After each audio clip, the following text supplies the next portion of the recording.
Welcome to Garud institute of excellent education.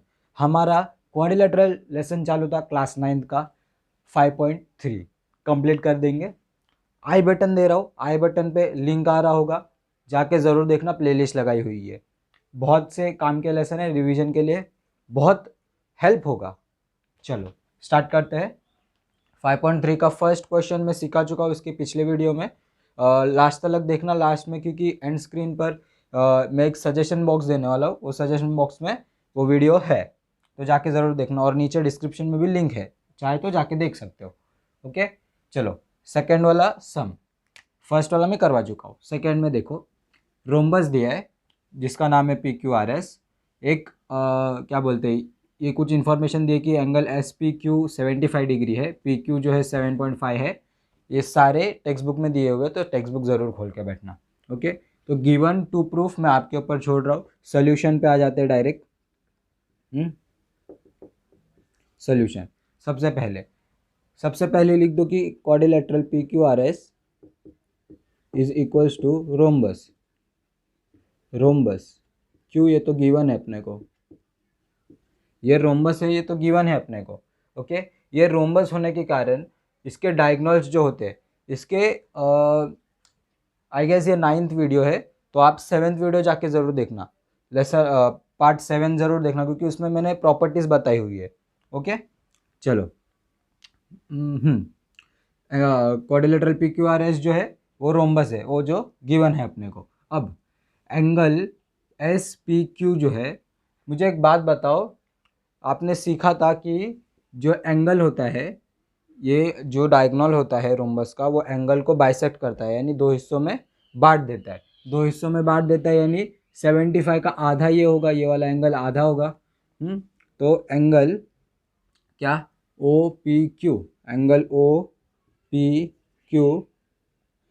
OPQ is equals to half of 75 लिख सकता हूँ मैं, हाफ इंटू 75, हाफ इंटू 75 लिख सकता हूँ। अब क्या हो जाएगा देखो, 2 3 ज़ा 6, 2 7 ज़ा 14.5, 37.5 हो जाएगा, 37.5 हो जाएगा।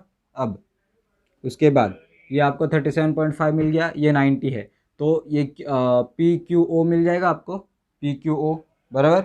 तो कितना होगा वो देखो ज़रा, PQO ना, इन ट्रायंगल POQ देखो, by Pythagoras theorem, by Pythagoras theorem,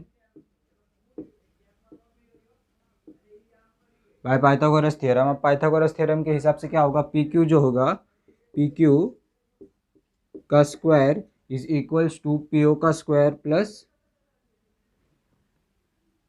ओ रुको एक सेकेंड, अपने को पर एंगल फाइंड आउट नहीं करना है ना अपने को, तो एक मिनट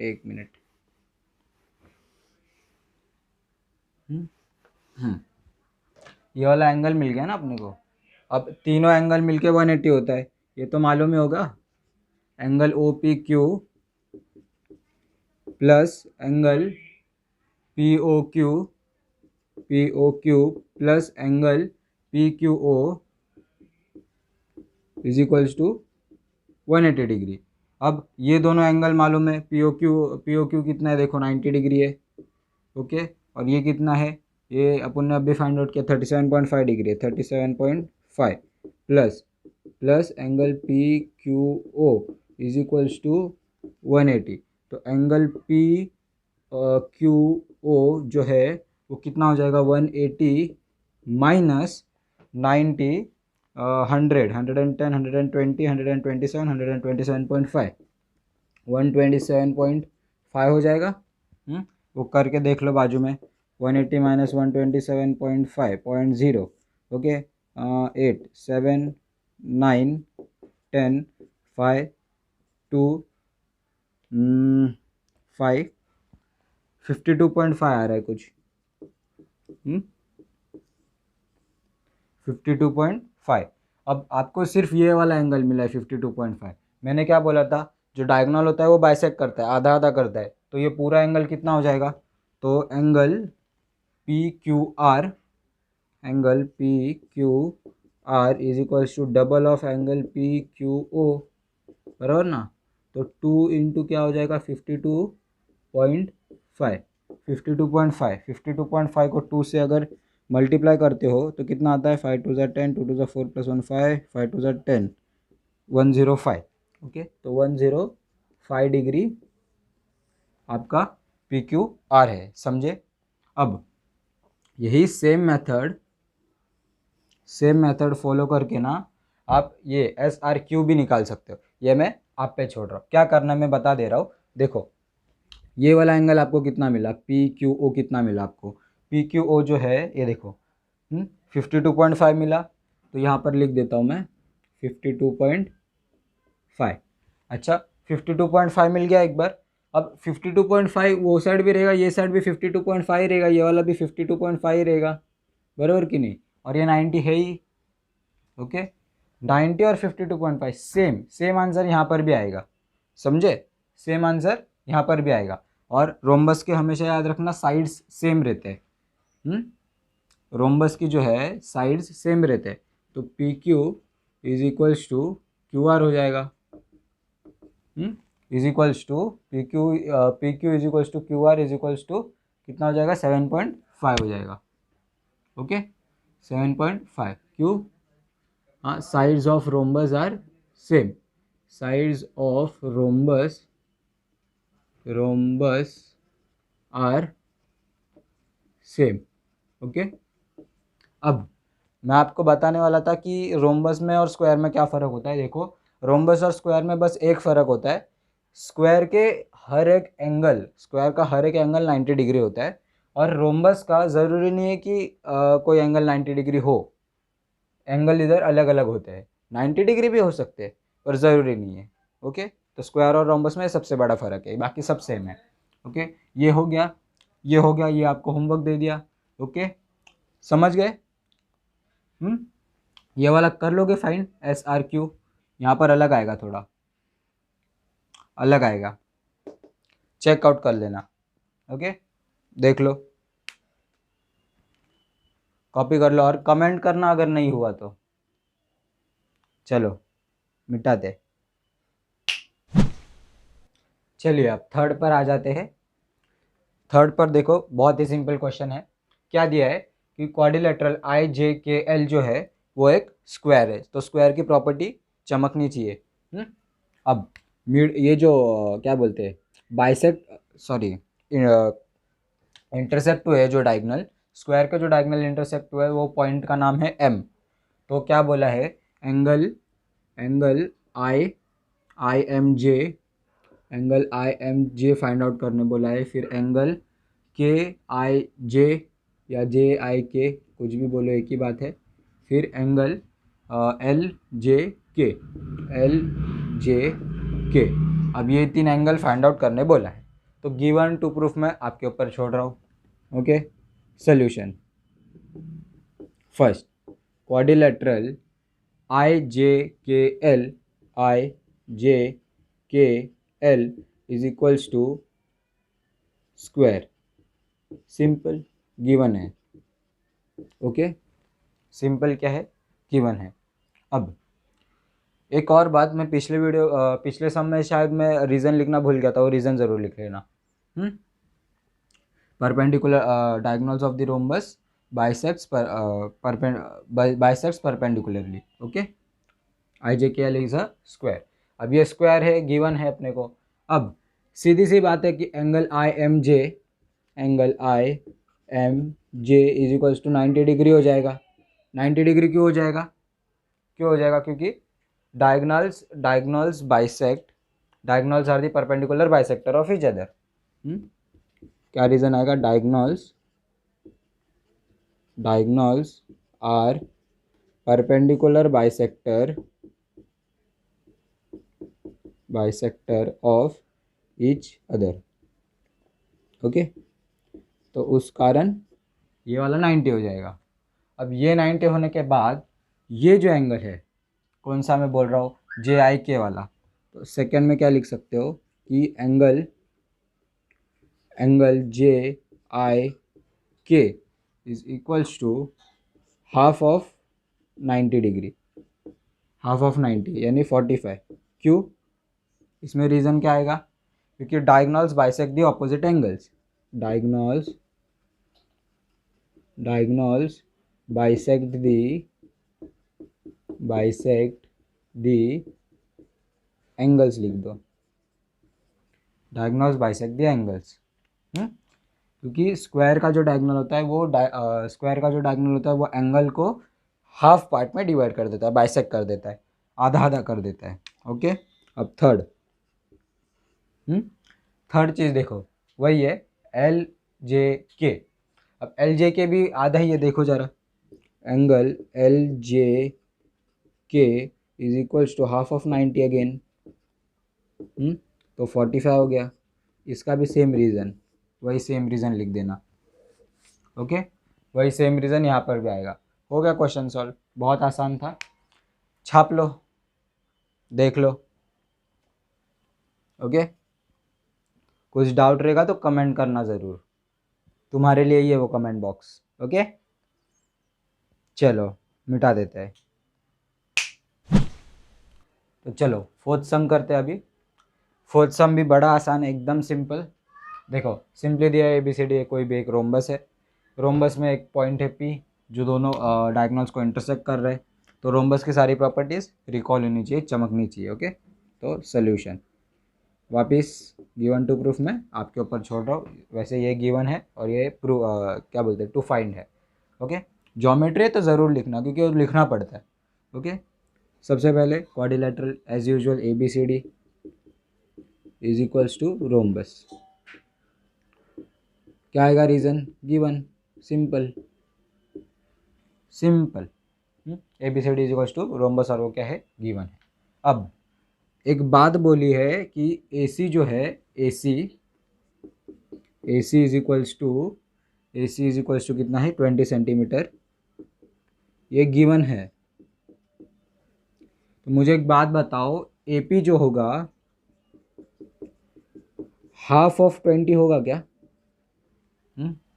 हाफ ऑफ 20 होगा, और रीज़न बताओ क्यों होगा। चलो होगा, मैं बता रहा हूँ क्यों होगा, वो बताओ आप। चलो मैं यही बता देता हूँ। इसका रीज़न आएगा कि diagonals of the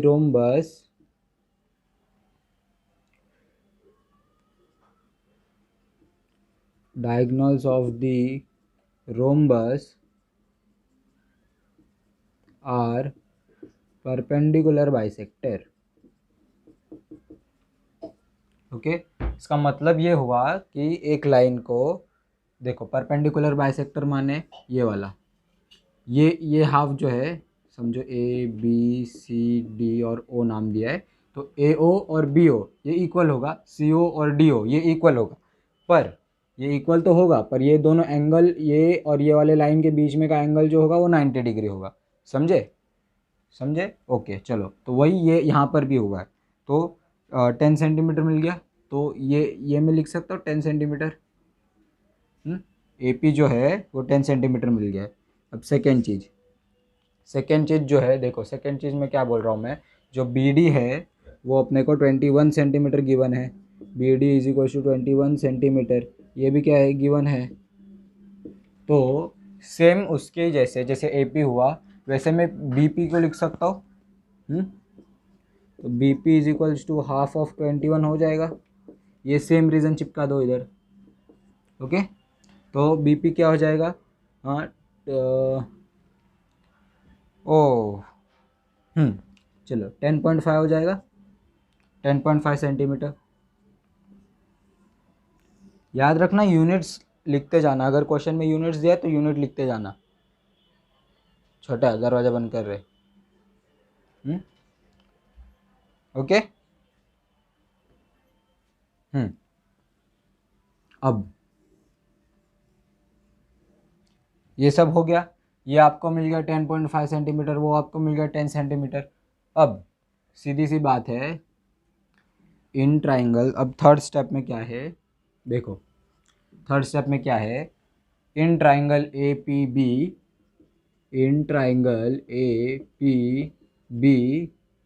triangle A P B by Pythagoras theorem, by Pythagoras theorem,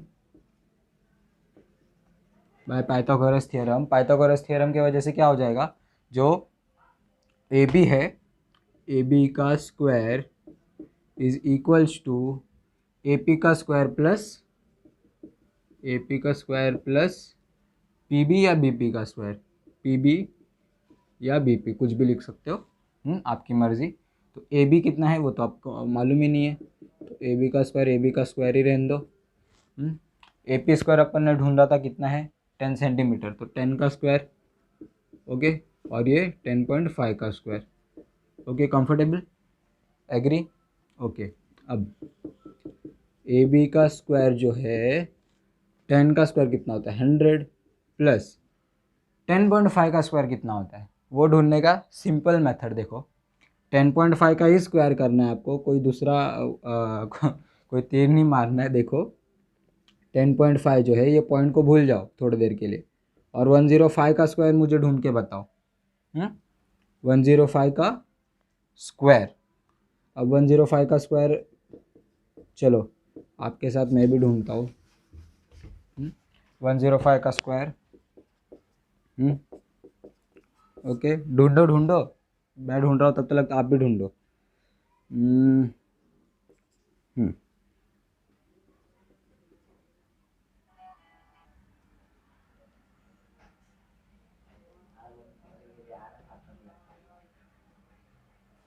कितना है जरा बताओ।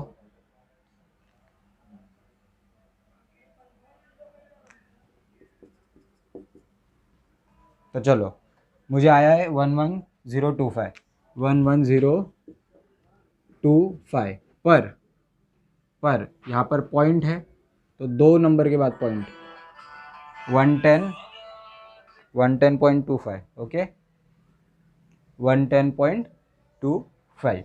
अब सिंपली क्या करना है उसको, A B is equals to square root of 100 plus 110 कितना हो जाएगा 2 ना, 210.25 हो जाएगा, 210.25 हो जाएगा। अब इसका स्क्वायर रूट निकालो। 210.25, एक काम करो, ये पॉइंट हटा के जैसे ऐसे भी लिख सकते हो आप, 21025 अपॉन 100, तो क्या हो जाएगा ये सिंपली यहाँ पर 10 हो जाएगा, और ऊपर आप कोशिश करो फाइंड आउट करने की। चलो 21025 ना, कितना हो जाएगा ये 21025, 5 4 ज़ा 20, 5 2 ज़ा 10, 5 0 ज़ा 5 5 ज़ा 25, 5 ज़ा 40, तो 5 इंटू 29 कितना हो जाएगा ये 5 9 ज़ा 45, 5 2 ज़ा 10, 11 12 13 14, 145 कुछ आ रहा है। तो मुझे 145 आया कुछ, तो एक पॉइंट हटा के 14.5 सेंटीमीटर आया, ओके। ये मुझे एक साइड मिली सिर्फ। अब साइड के बाद मुझे एक पेरीमीटर भी ढूंढना है, पेरीमीटर, हाँ, तो पेरीमीटर का स्क्वायर का फॉर्मूला और रोम्बस का फॉर्मूला एक ही है, 4 इंटू साइड, तो perimeter is equals to 4 into side, तो क्या हो जाएगा 4 इंटू 14.5, तो क्या हो जाएगा 5 4 ज़ा 20, 2 कैरी 0, 4 4 ज़ा 16, 17 18, 1 कैरी 8, 4 1 ज़ा 4 प्लस 1 5, 58 हो जाएगा। तो 58 सेंटीमीटर जो है आपका पेरीमीटर है, समझे, देख लो, कॉपी कर लो, बढ़िया समझा। कुछ डाउट रहेगा तो कमेंट सेक्शन में ज़रूर बताना। देखो बार बार बता रहा हूँ मैं, आई बटन देखो, आई बटन, ध्यान दो। चलो मिटा देते हैं।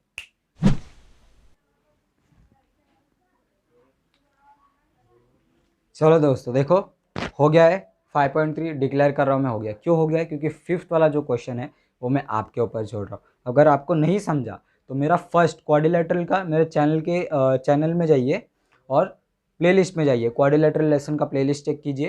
क्वाड्रिलेटरल प्लेलिस्ट में सबसे फर्स्ट लेक्चर जो है वो देख लेना। वो अगर देख लोगे ना तो जो 5th वाला क्वेश्चन है वो आपको आराम से आ जाएगा, तो मेरी गारंटी है। ओके, तो मिलते हैं अगले लेक्चर में। चेकआउट ज़रूर करना, डिस्क्रिप्शन में मैं लिंक दे रहा हूँ, जाके ज़रूर देखना। ओके, चलो मिलते हैं अगले लेक्चर में। Thank you.